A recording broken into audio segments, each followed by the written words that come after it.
The story of my life, written by Helen Keller.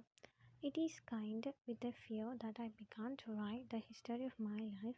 I have, as it were, a superstitious hesitation in lifting the veil that clinging about my childhood like a golden mist.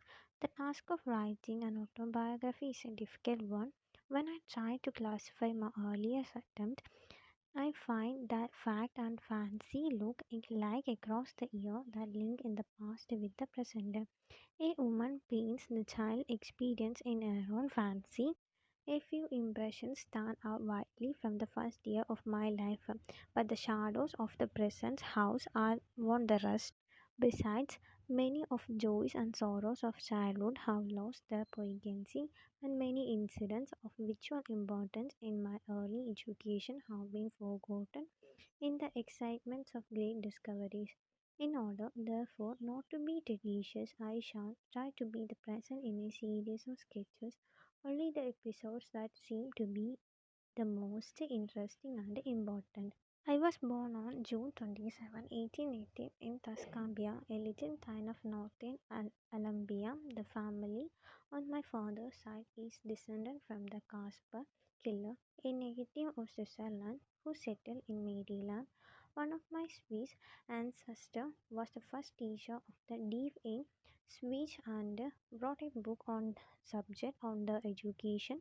Rather a singular coincidence, though it is true that there is no king who has not had a slave among the ancestors, and no slave who has not had to be a king himself. My grandfather, Caspar Keller, son into large tracts of the land in Alabama and finally settled there.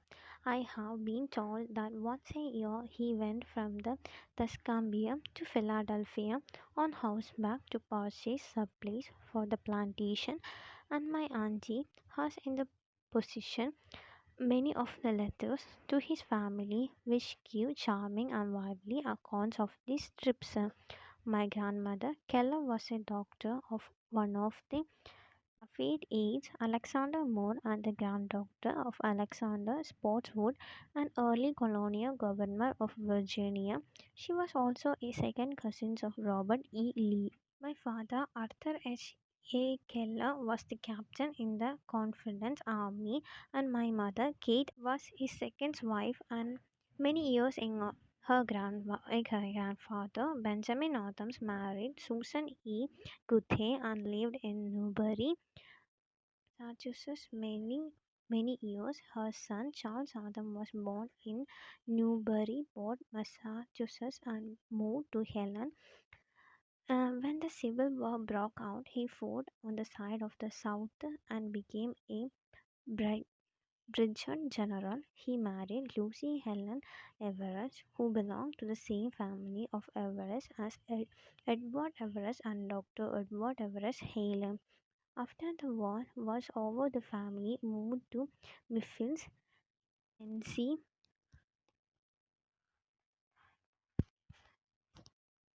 I lived up to the time of illness that deprived me of many sights and hearing in a tiny house consisting of large square room and a small one in which the servants slept. It is a custom in the south to build a small house near the homestead as an answer to be used on occasion. Such a house my father built after the Civil War, and when he married my mother, they went to live in it. It was completely covered with vines, climbing roses and honeysuckles. In the garden, it looked like an arbor. The little porch was hidden from in view by the screen of yellow roses and the southern milks. It was the favorite haunt of hummingbirds and bees. The Keller homestead where the family lived was a few steps from our little Ross Brower. It was called Ivy Garden because the house and the surrounding trees and the fence were covered with beautiful English ivy.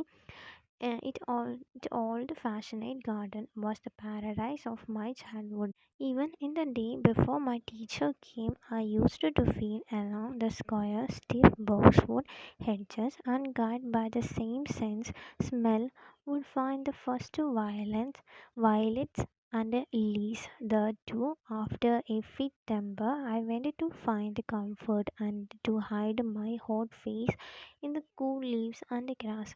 What a joy it was to lose myself in that garden of flowers, to wander happily from spot to spot, and then coming suddenly upon a beautiful vine. I recognized it by its leaves and blossoms. I knew it was the vine which covered the tumble down summer house at the further end of garden. Here also were trailing calamities, dropping jasmines, and some rare sweet flowers called butterfly lily, because their fragile petal resembled butterflies' wings. But the roses, they were loveliest of all. Never have I found the greenhouse of the north-south heart satisfying roses as the climbing rose of the my southern home. They used to hang in the long festoon from our porch, filling the whole air with their fragrance, untainted by any earthly smell, and in the early morning, washed in the dew, they felt so soft, so pure. I could not help the wonder they did not resemble the aphrodite of God's garden. The beginning of my life was simple and much like every other's little life. I came, I saw, I conquered as the first baby in my family always does. There was the usual amount of discussion as to the name of for me. The first baby in the family was not to be lightly named. Everyone was empathetic about that. My father suggested the name the Midward Campbell, an ancestor whom he slightly esteemed, and he declined to take any further part discussion. My mother solved the problem by giving it as her wish that I should be called after her mother, whom maiden name Helen Everest. But in the excitement of carrying me to church, my father lost the name on the way, were naturally, since it was only in which he had declined to have a part. When the minister asked him for it, he just resembled that it had been decided to call me after my grandmother, and he gave me her name, Helen Arthur. I'm told that while I was still in the long dress, I showed many signs and eager, self-assisting disposition. Everything that I saw other people do, I insisted upon imitating. At 6 months, I could pep out how they, and one day I attracted everyone's attention to saying T quite plainly. Even after my illness, I remembered one of the word I had learned in these early months. It was the word water, and I continued to make some sounds for what words after all the other speeches were lost. They tell me I walked the day I was a year old. My mother had just taken me out to bathtub and was holding me in her lap when I was suddenly attracted by the flickering shadows of the leaves that danced in the sunlight on the smooth floor. I slipped from my mother's laps and almost ran towards them. The impulse gone, I fell down and cried for her to take me up in her arms. These happy days did not last long. One brief spring musical with the song of robin and mockingbirds, one summer rich in the fruit and roses, one autumn of gold and crimson sped by and left their gifts at the feet of an eager, delighted child. Then, in the early months of February, came the illness which closed my eyes and ears and plunged me into the unconsciousness of newborn baby, called it acute contagion of the stomach and the brain. The doctor thought I could not live early 1 month. However, the fever left me suddenly. my mysteries as it had came. There was a great rejoicing in my family that morning, but no one, not even the doctor, knew that I should never see or hear again. I fancy I still have confused recollections of that illness. I especially remember the tenderness with which my mother tried to smoothie me in my wailing hours of trust and pain, and the acne and Neiman with which I awoke after a dozing half sleep and turned my eyes so dry and hard to the wall away from the once loud light which came to me dim and yet more dim each day. But except for this fleeting memories, if indeed they be memorized, it all seems very unreal, like a nightmare.